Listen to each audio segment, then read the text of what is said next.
ഇനി പ്രതീക്ഷയില്ലേ?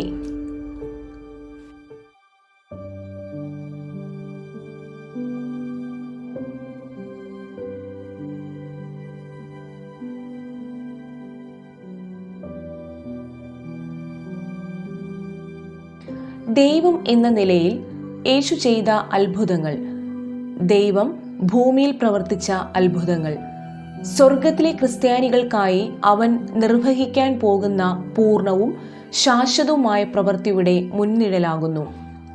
ഇനിയൊരിക്കലും താങ്കൾ ശുദ്ധമാകുകയില്ല എന്നത് നിരാശാജനകമാണ്. യോഹന്നാൻ 8:3-11 വരെ.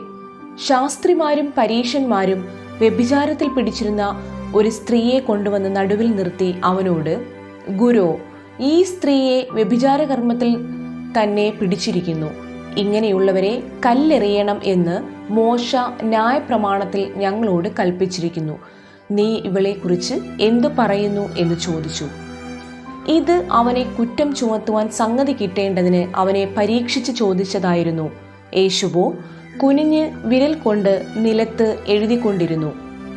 അവർ അവനോട് ചോദിച്ചു കൊണ്ടിരിക്കുമ്പോൾ അവൻ നിവർന്നു, നിങ്ങളിൽ പാപമില്ലാത്തവൻ അവളെ ഒന്നാമത് കല്ലെറിയട്ടെ എന്ന് അവരോട് പറഞ്ഞു. പിന്നെയും കുനിഞ്ഞ് വിരൽ കൊണ്ട് നിലത്ത് എഴുതിക്കൊണ്ടിരുന്നു. അവർ അത് കേട്ടിട്ട് മനസാക്ഷിയുടെ ആക്ഷേപം ഹേതുവായി മൂത്തവരും ഇളയവരും ഓരോരുത്തരായി വിട്ടുപോയി. യേശു മാത്രവും നടുവിൽ നിൽക്കുന്ന സ്ത്രീയും ശേഷിച്ചു. യേശു നിവർന്ന് അവളോട്, സ്ത്രീയെ, അവർ എവിടെ? നിനക്ക് ആരും ശിക്ഷ വിധിച്ചില്ലയോ എന്ന് ചോദിച്ചതിന്, ഇല്ല കർത്താവേ എന്ന് അവൾ പറഞ്ഞു. ഞാനും നിനക്ക് ശിക്ഷ വിധിക്കുന്നില്ല, പോക, ഇനി പാപം ചെയ്യരുത് എന്ന് യേശു പറഞ്ഞു. ഇന്ന് തന്നെ യേശുക്രിസ്തുവിന്റെ അടുക്കിലേക്ക് വരൂ എന്ന് ദൈവം എല്ലാ നിരാശരായ ആളുകളെയും ഉത്ബോധിപ്പിക്കുന്നു. പുതിയ ക്രിസ്ത്യാനി ഉടൻ തന്നെ പാപങ്ങളിൽ നിന്ന് മോചിക്കപ്പെടുന്നു. ഇപ്പോൾ സ്വർഗത്തിലേക്ക് പോകാൻ ആത്മവിശ്വാസത്തോടെ കാത്തിരിക്കാം. അവിടെ നമ്മുടെ എല്ലാ വേദനകളും രോഗങ്ങളും എന്നേക്കുമായി സുഖപ്പെടും.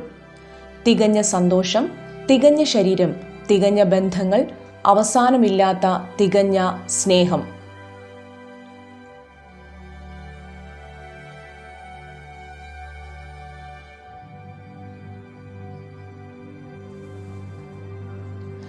ഒരാളുടെ മരിച്ചുപോയ മകളെ കണ്ടപ്പോൾ യേശു എന്തു ചെയ്തു?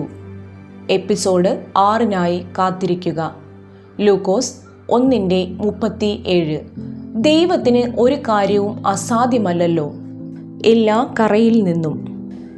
കറയിൽ നിന്നും ശുദ്ധമാക്കി, എല്ലാ പാപങ്ങളിൽ നിന്നും മോചിക്കപ്പെട്ടു.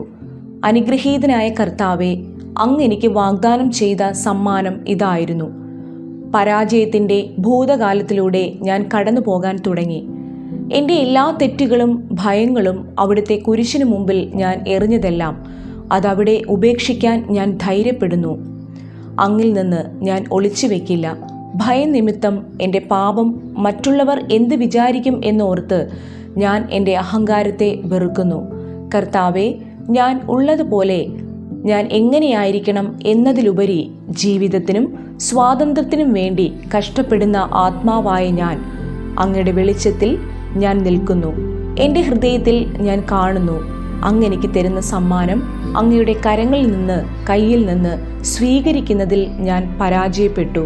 കർത്താവെ, അങ്ങയുടെ കൃപ, അങ്ങയുടെ ജ്ഞാനവും ശക്തിയും അങ്ങയുടെ മുമ്പാകെയുള്ള വിളംബരം ഞാൻ കേൾക്കുന്നു.